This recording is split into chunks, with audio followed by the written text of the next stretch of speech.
এইবাৰ ৰাসত এফালে ভগৱান লম্ভিলে আৰু আনফালে কি ওলালে আপোনালোকে জানেনে? ৰাস মহোৎসৱত এইবাৰ ভয়ংকৰ দৃশ্য। এফালে ভগৱান স্থিত ল'লে আৰু আনফালে নৰৰূপী পিশাচ ওলালে।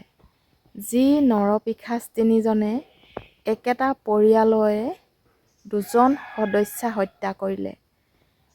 নমস্কাৰ বন্ধু বান্ধৱীসকল, মই মৰমী। মোৰ ইউটিউব চেনেলটোলৈ আপোনালোক সকলোলৈকে স্বাগতম জনালোঁ। মই কি ক'বলৈ বিচাৰিছোঁ আপোনালোকে নিশ্চয় গম পাইছে চাগৈ। অসম তোলপাৰ কৰি যোৱা ৰাসস্থলী ভগৱান লম্ভা সম্পূৰ্ণ বিপৰীত। এইবাৰ গহপুৰত এইবাৰ আকৌ নৰপিশাচ উপজিল।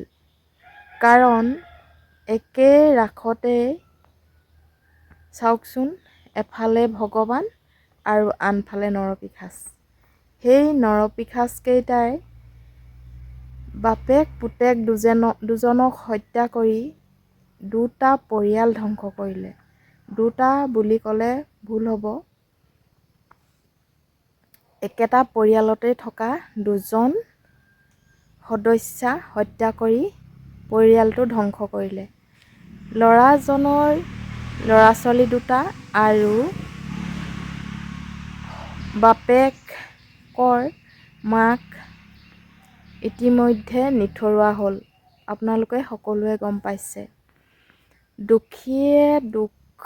দোষী সাব্যস্ত হোৱাৰ পাছত সেই নৰপিশাচকেইটা আকৌ মুকলি আকাশৰ তলত কিমান দিনৰ পাছত বিচৰণ কৰি ফুৰিবহি আপোনালোকে জানেনে? খুব বেছি 3 মাহ। তাৰ পাছত সেই নৰপিশাচকেইটাই আকৌ সেই পুনৰ গাঁওখনতে ঘূৰি ৰাইজৰ লগত বিচৰণ কৰি ফুৰিব। কথাটো হ'ল এইটো, আপোনালোকে যদি গাঁৱৰ ৰাইজ একমত হয়, তেওঁলোক যদি প্ৰকৃততে দোষী, তেওঁলোকক উচিত শাস্তি দিব বুলি মই আশা কৰিলোঁ। কাৰণ দোষীয়ে শাস্তি পোৱাটো আমি সকলোৱে বিচাৰোঁ, নহয় জানো? সাধাৰণ কথাত তৰ্কাতৰ্কি লাগি এনেহেন ভয়াৱহ ঘটনা কৰিছে, তেওঁলোক ক্ষমাৰ যোগ্য নহয়। কাৰণ সিহঁতি শাস্তি পোৱাটো সকলোৱে বিচাৰে। সেয়েহে গহপুৰবাসী ৰাইজক মই এটাই ক'ব বিচাৰিছোঁ, আপোনালোকে দলে বলে ওলাই সেই মানুহ ঘৰৰ পৰিয়ালটোৰ সপক্ষে দুষাৰ বা সাক্ষী দি আপোনালোকক মৃত মানুহ দুজনক ন্যায় দি আপোনালোকে উচিত বিচাৰ কৰক। কাৰণ কোৰ্টে এইটোৱে ৰায়দান বিচাৰিব, যিমানে সাক্ষী প্ৰমাণপত্ৰ পাব সিমানে তেওঁলোকে আইনখন কটকটীয়া কৰিব পাৰিব।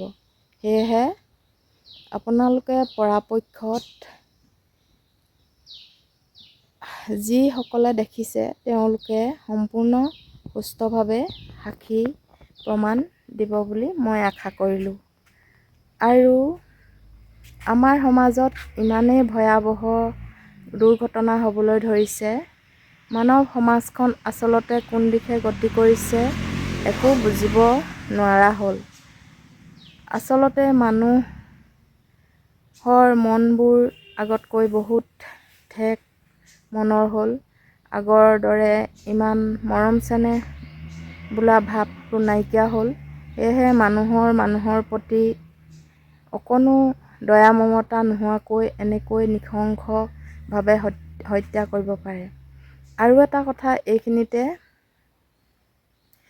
মনত পৰিছে, কাৰণ এতিয়া আমাৰ নিজৰ থলুৱা মানুহ বা অসমবাসী বা অসমীয়া মানুহে কাণ্ডটো কৰিছে। যদি মুছলমান বা বেলেগ সম্প্ৰদায়ৰ মানুহে কৰিলেহেঁতেন এই বাতৰিটো কিন্তু বহু দুগুণে চৰ্চা হ'লহেঁতেন। অসমীয়া মানুহে ভুল কৰিলে ভুল নহয় নেকি? অসমীয়া মানুহে মানুহ হত্যা কৰিলে হত্যা নহয় নেকি? এই প্ৰশ্নবিলাক নিশ্চয় আহে। অকল মুছলমানৰ গুণ বেছিকৈ বখনা শুনা যায়, কাৰণ মুছলমানে যিকোনো ভুল কৰিলে গোটেই পৃথিৱী বিয়পি পৰে। সেয়েহে মই কথাষাৰ ক'লোঁ, কাৰো গাত লাগিবলৈ প্ৰয়োজন নাই। কথাষাৰ হয়নে নহয় আপোনালোকে মন কৰি কমেণ্ট বক্সত কমেণ্ট কৰি নিশ্চয় জনাব বুলি আশা কৰিলোঁ। ধন্যবাদ। মোৰ কথাকেইটা যদি ভাল লাগিলে লাইক, কমেণ্ট আৰু শ্বেয়াৰ কৰি দিব। আৰু মোৰ চেনেলটো ছাবস্ক্ৰাইব কৰি কাষতে থকা বেল আইকনটো ক্লিক কৰি দিব বুলি আশা ৰাখিলোঁ।